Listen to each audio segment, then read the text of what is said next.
happily said. Cammy entered the room and snuggled in between her mother and father. Daddy, yeah, Bit-Bit. Tell me again why you call me Bit-Bit. Daddy chuckled as he explained to her for probably the 1000th time that her parents called her Bit-Bit because she was very small and itty-bitty when she was a baby and still stands a head shorter than most of her classmates to this day. As Mommy woke up, she wrapped Cammy in her arms and Daddy soon joined the hug as well. Can you stay this little forever? Mommy asked. No, silly, I'm almost in the 3rd grade, Cammy exclaimed. The three laughed together and then slowly relaxed. Moments like this were moments that Cammy couldn't get enough of. But just as the family settled into their comfy bed, they heard an ominous trotting coming towards the bedroom. Uh-oh, get ready, Cammy shouted. And just as she finished that thought, their dog Bubsy hopped on the bed, licking each of the three of them like ice cream cones. After a bit, Bubsy calmed down and lay at Cammy's legs. And in that moment, Cammy felt safe, calm, and as happy as she could be. But as she glanced into the hall, she could have sworn she saw a pink cat looking in at her quickly. Chapter 2. It's the bottom of the 9th inning, and the Alcoa Tornadoes are down by 2. Bases are loaded, and their star batter, 10-year-old Tate Gromley, heads to the plate. Tate eyed the pitcher, looking for any slight movement that might tell when the pitch will come. Knock it out of the park, Tater Tot, Tate's dad yells. All the players chuckled. Tater Tot, the fielding team mocked. As Tate turned to glare at his dad for embarrassing him, he saw what looked like a pink cat sitting on his dad's shoulder. Tate blinked and the cat was gone.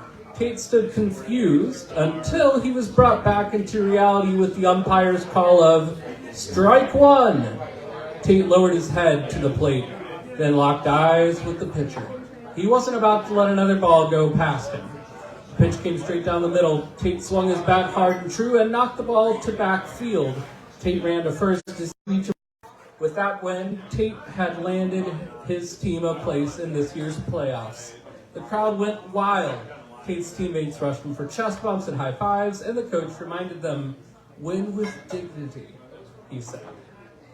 The players all nodded and as they lined up and shook hands with each player and coach from the other team. Tate's parents hugged him tight and congratulated him and said that he and his best friend Billy could have a sleepover that night and that they'd already talked to Billy's parents about it. Yes! Tate and Billy cheered. Can we stay here another hour or so and keep hitting some balls around? Tate asked his mom. I need to get home and get some things done, but you know what? It isn't too late for you to walk home from here. I'm okay if you stay, as long as you're home before dark for supper. Score! Billy exclaimed. Tate thanked his mom and his parents headed for their home. Tate and Billy hit some balls around and things were going perfectly. Until Billy hit a ball and it hit the only remaining car in the parking lot. Tate and Billy rushed to see if the car was hurt, only to see the driver exiting the vehicle. Elvira Greens exited the vehicle and then looked their way. You dented my car! I'm so sorry, ma'am. You bet I'll be stopping by your home and telling your parents all about this, Billy Blackman. Billy was sure of that, because in Alcoa gossip and bad news seemed to be spread in one of two ways. Telephone and tell Miss Greens. See, Elvira Greens lived by the rule that she never repeated gossip, so you'd better listen the first time. Tate grabbed the baseball and nodded towards his home. Tate and Billy walked together and hoped that Tate's mom had made her chili spaghetti so that the day could end at least on a high note. Chapter 3. Before we move forward with this story, I suppose it'd be a good idea to understand exactly how our two main characters know each other. See, they both live in the small town of Alcoa, Tennessee, Tate being 2 grades above Cammy. Now, in most cases, that wouldn't mean they knew each other. But in Alcoa, it was this 2-year age gap that allowed them to have their connection. Last field day, Cammy was in 2nd grade and Tate was in 4th. The gym teachers at Alcoa Elementary and Alcoa Intermediate decided to have one combined event between the schools. One student from each elementary grade would be picked to run a 3-legged race with a student from the intermediate grades as their partner. Tate and Cammy were paired up.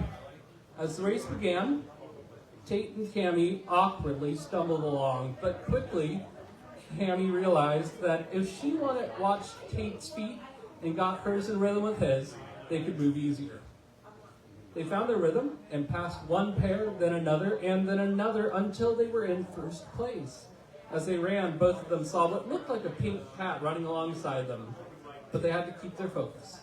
A second team edged closer to them, but Tate and Cammy won in what came. They were untied. Cammy opened her arms for a hug.